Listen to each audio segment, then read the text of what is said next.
बर'लेण्डनि सावगारिया आंनि बिखायाव उजिखांदों बर'लेण्डनि सावगारिया आंनि खर'आव खिलिखांदों हाया हाया आंलाय बावनो हाया आङो बे उजियावथ' बावथारनाय नङा मैया दाखालि बनसुआ दिल्लीयाव थांबाय बयबो सानदोंमोन बनसुलनाव मोजोमसेल' दङ दिल्लीयाव थांग्राफ्रा नायदो नों हाजारनिबो बारा जाहैबाय बे बर' हारि आन्दलन खालामनो मोजां मोनग्रा गावनि फैसा गारनानै दिल्लीयाव गोदो जेरै थाङो दिनैबो थांगोन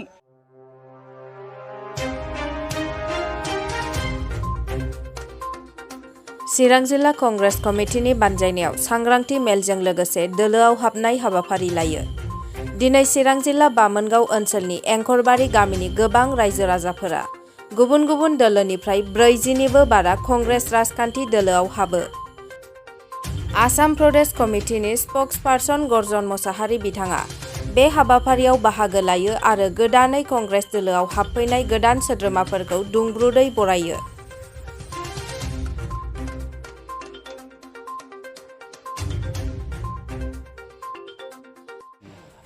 गिबियावनो आङो बुंबाय थाखादों जे पलिटिकेल डायनामिजमा ओरैबायदि गुस्लायसुला बेनि खुनु मोनसे डेस्टिनि गैया बे सोलायो आरो गुस्लायो आरो बे गुस्लायनाय आरो सोलायनायजों जोङो ग्रोब ग्रोब थांफानो रोंनांगौ जेब्ला प्रथमाव आङो कंग्रेसाव थाङो कंग्रेसाव जइन जायो दारुन बिपिएफ पार्टिखौ नागारनानै दारुन इउपिपिएल पार्टिखौ नागारनानै दारुन बिजेपिखौ नुनानै कंग्रेसनि एमएलएफ्रा खारदों आरो खारदों बिजेपियाव हाबहैजोबदों ओमफ्राय गर्जना बै कंग्रेसनि नाव बायनायाव गाखोनानै नावखौ मेरामत खालामनानै दै हाबनायखौ सारनानै दिनै गोदान रं फुननानै आं बे नावखौ जावदों आरो बे जावनाय नावआव बयबो बुंदोंमोन बे गर्जन बावदाया गर्जन थार गोजौआ नै कंग्रेसनि नाव गोबायावसो गाखै बे गोदोआबा सोर गोदोगोन नै गर्जना गोदोआखै गर्जना गोदोआखै बे मेरामत फोसाबनाय नावआव दिनै फारि फारि सामफ्रामबो गोदान नाव दावबायारिफ्रा आंजों गाखोदों आरो बे नावखौ जोङो जावखोबाय थादों दाहारनि गेजेर गेजेरजों जावखोदों दिनै आं बुंखादों जे कंग्रेसआ दोहौ मोनगोन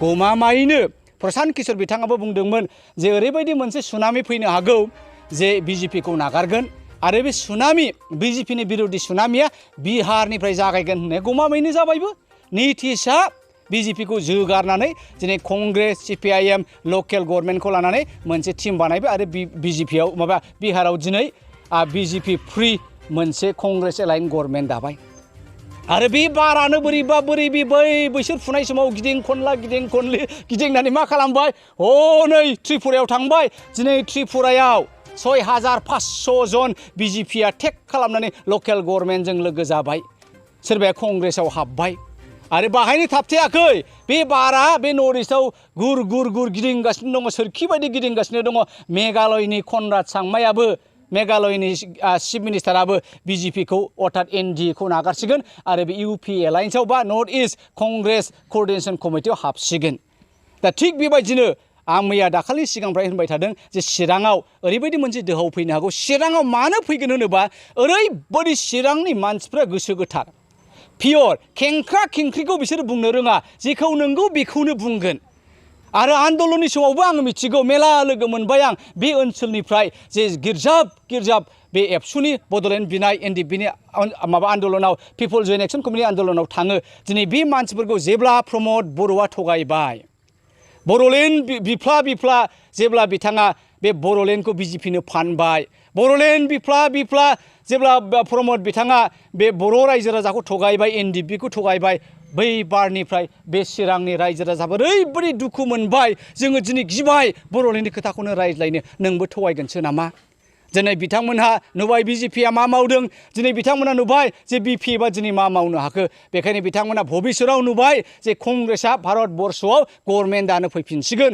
दा बेखायनो बिथांमोनहा गिर्जाब हाबदों आरो मा बेखायनो आं दिनै खावलायनोसै सानदों चिरांनि रायजो राजा नोंथांमोनहाबो गिर्जाब ज' फैनानै कंग्रेसआव हाबदो जोङो हारि आरो हादोरखौ सिबिगोन आरो बेबायदिनो जोङो सानसे बेलासे बर'लेण्डनि सिमांखौ जोङो साखार खालामगोन आं बेखायनो दिनै रायजो राजा बिथांमोननि गेजेराव आं मोनसे मेथाइसो खननो लुबैदों गोबां गोबाङा सानगोन गर्जना कंग्रेसआव हाबनायखाय बे बड'लेण्डखौ बावबाय नामा? बावा, बे गर्जनाव बड'लेण्डनि कन्टेन्ट हाबबाय थायो।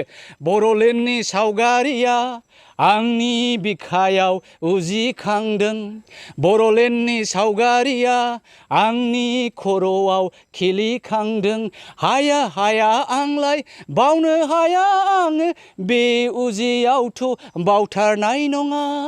बड'लेण्डनि सावगारिया आंनि बिखायाव उजिखांदों, बड'लेण्डनि सावगारिया आंनि खर'आव खिलिखांदों। खुलुमबाय आइफोर आफाफोर बयखौबो। Thank you. आया बर'फ्रा ओरैबायदि इन्टारेस्टिंखा, रावबो ओरैनो थाया। आन्दलननि समाव बयबो आन्दलन खालामनो लुबैयो। मैया दाखालि बनसुआ दिल्लीयाव थांबाय, बयबो सानदोंमोन बनसुलनाव मोजोमसेल' दङ दिल्लीयाव थांग्राफ्रा। नायदो नों, 1000निबो बारा जाहैबाय। बे बर' हारि आन्दलन खालामनो मोजां मोनग्रा, गावनि फैसा गारनानै दिल्लीयाव गोदो जेरै थांगोन दिनैबो थांगोन। आरो बे कंग्रेसआ जुदि मालाबा सल' दिल्ली होनोबा बे रायजो राजाफ्रा थांगोन। ओरैनो थानो मोजां मोना।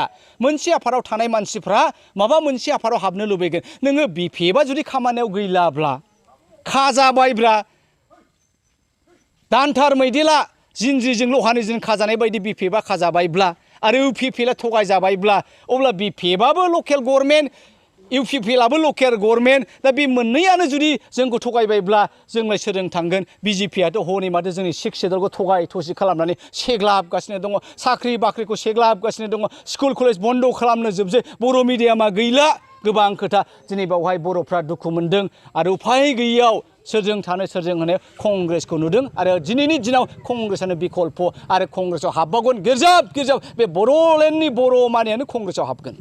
जोङो गोसो खुसियैनो जों बावनो थासिगोन। जोङो फटकबो हरबाय, माबाबो हरबाय, नाम थाम हरजोब्बाय। आंनि न'खराव 7 जागोन।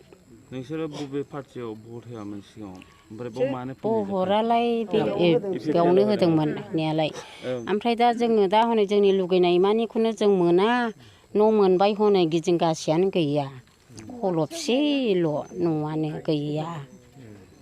ओमफ्राय न'आबो जाब जुबसो लुनानै होफैदों जोंनो न'खौनो, मोजांखौनो लुवा। ओमफ्राय जोंहा दा हनै लामाया खुरखा जाबाय, माइयानो थांजोबसै, दुब्लियानो थांजोबसै। ओमफ्राय जोंनि लामाया बेहायनो लामा गेजेरावनो गारनानै गालांबाय। जों बे एसे माबाखौनो जि रोगानानै खामला होनानै रोगानांगौ जादों जों। ओहो, बे हाद्रि बाला, इस्मोर, अन्थाइ, बेखौ जों रोगानानैसो माबानांदों जों। दा बहुद 17 बोसोर जोङो खाथिबोदों, थाखा फैसा गारबोदों। दिनैहाय मा होनो इउपिपिएलआ थगायबाय आरो बे गासैबो जोङो थाखा फैसा गावनि पकेटनिफ्राय गारदोंमोन, नाथाय दिनै थगायबाय। गावसोर जा सासे सानै लिडारफोर दङ, जागासिनो दङ, मावगासिनो दङ आरो खुनु जोंखौ नायफिना। बावैसो थांनाय मा होनो मेसें बोथोराव गय खानायाव मेगनावहाय नांनानै खाना जाबायमोन आंना। बेखौबो फेरेंगा सारनाव बिहैबाय, बेबो नोंसिना ओरै सावराय सार दंखायो होनहरबाय। सारेनाबो गैया। जयन्त एमएलए नाव थांबाय, बेबो थगायबाय, गैया। बेनिखायनो रागा जोंनानै जोङो दा इउपिपिएलआव बुरजायैनो फैबाय, 40 जनसो आरो फैबावगोन। कंग्रेसआव फैबाय। बेनिखायनो जोङो दिनै इउपिपिएलआ थगायनायखायनो जों रागा जोंजोब्बाय। जों गासै बर' हारियानो कंग्रेसआव फैनानै जों जगाजग खालामनानै जों कंग्रेसआवनो थासिगोन आरो।